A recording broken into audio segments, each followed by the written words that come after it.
नमस्कार दोस्तों, स्वागत है आपका चैनल ऋतिक एक्सपेरिमेंट। मैं हूं ऋतिक। नाउ रिसेंटली पाकिस्तान के बलूचिस्तान प्रोविंस से एक बहुत बड़ी खबर सामने आई है, जहां ग्वादर डिस्ट्रिक्ट के जिवानी के पनवान एरिया में मौजूद पाकिस्तान कोस्ट गार्ड कैंप पर एक ज़बरदस्त अटैक हुआ है। इस हमले की जिम्मेदारी बलोच लिबरेशन आर्मी यानी BLA ने ली है। BLA के मुताबिक 3 जुलाई की शाम लगभग 6:30 बजे उसकी मजीद ब्रिगेड के एक सुसाइड अटैकर ने एक्सप्लोजिव से भरी गाड़ी को सीधा कोस्ट गार्ड कैंप के अंदर उड़ा दिया, जिसके तुरंत बाद BLA के फाइटर्स ने कैंप पर कोऑर्डिनेट असॉल्ट शुरू कर दिया।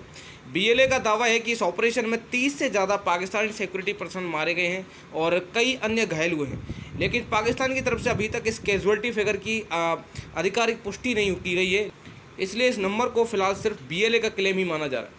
अगर ये दावा सही साबित होता है तो ये पाकिस्तान के लिए पिछले कुछ समय के सबसे बड़े सिक्योरिटी सेटबैक्स में से एक हो सकता है। अब सवाल उठता है कि आखिर BLA है कौन? देखो, दरअसल बलोच लिबरेशन आर्मी एक सेपरेटिस्ट है जो बलूचिस्तान की आज़ादी की मांग करता है।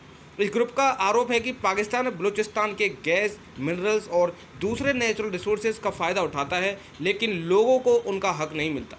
इसी वजह से BLA कई सालों से पाकिस्तान की सिक्योरिटी फोर्सेस और स्ट्रेटेजिक प्रोजेक्ट्स को टारगेट करता रहा है।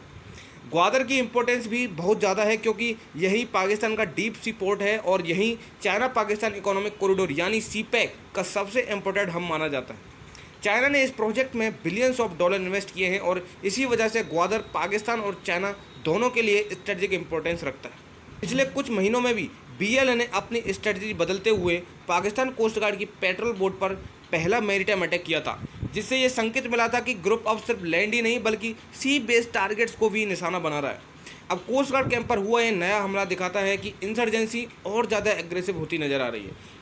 इस इंसिडेंट के बाद पाकिस्तान ने सिक्योरिटी को और सख्त कर दिया है और ऑपरेशन चलाने की बात की जा रही है। लेकिन सिक्योरिटी एक्सपर्ट्स का मानना है कि अगर ग्वादर और CPEC से जुड़े इंस्टॉलेशंस पर इस तरह से अटैक बढ़ते हैं तो चाइना के इन्वेस्टमेंट और पाकिस्तान की इंटरनल सिक्योरिटी दोनों पर प्रेशर बढ़ सकता है। फिलहाल सबसे ज़रूरी बात यह है कि BLA के कैजुअलिटी क्लेम्स की इंडिपेंडेंट वेरिफिकेशन अभी नहीं हुई है और इसी वजह से इन्हें फाइनल फैक्ट नहीं माना जा सकता। लेकिन इतना ज़रूर साफ है कि बलूचिस्तान में सिक्योरिटी सिचुएशन एक बार फिर गंभीर हो चुकी है और आने वाले दिनों में पाकिस्तान के रेस्पॉन्स और पूरे कॉन्फ्लिक्ट की डायरेक्शन पर पूरी दुनिया की नज़र बनी रहेगी।